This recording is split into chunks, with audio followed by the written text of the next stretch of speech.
क्रिया की भेद। कर्म के आधार पर क्रिया के दो भेद होते हैं, सकर्मक क्रिया और अकर्मक क्रिया। कर्म यानी कार्य, काम, ठीक है, जिसे हम अंग्रेजी में ऑब्जेक्ट कहते हैं। तो पहला है सकर्मक क्रिया। वाक्य में जिस क्रिया के साथ कर्म रहता है अथवा उसके होने की संभावना होती है उसे सकर्मक क्रिया कहते हैं। सकर्मक क्रिया कर्ता के द्वारा की जाती है परंतु उसके कार्य का फल कर्म पर पड़ता है।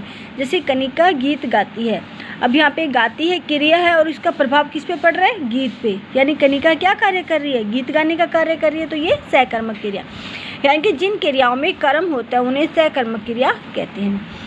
सकर्मक क्रिया के भी आगे दो भेद किए गए हैं बच्चों, एकर्मक और द्विकर्मक। एकर्मक यानी ऐसी क्रियाएं जिनमें एक ही कर्म होता है उसे एकर्मक क्रिया कहते हैं। जैसे आशा गीत गाती है, अब यहाँ पे गीत अकेला एक ही कर्म है।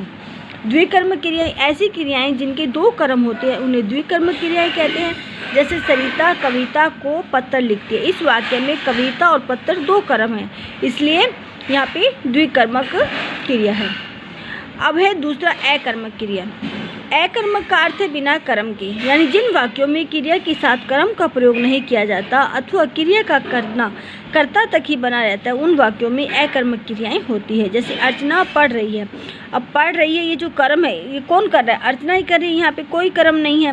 भी अर्चना पुस्तक पढ़ रही है तब तो ये सकर्मक हो जाता, लेकिन अर्चना पढ़ रही है तो यहाँ पे ये क्या है, अकर्मक क्रिया, क्योंकि क्रिया का फल सीधा कर्म कर्ता पे पड़ रहा है न कि कर्म पर। पेड़ हिल रहा है, ये भी अकर्मक क्रिया, यानी जिन क्रियाओं में या जिन वाक्यों में जो क्रिया बिना कर्म की आती है उन्हें अकर्मक क्रिया कहते हैं।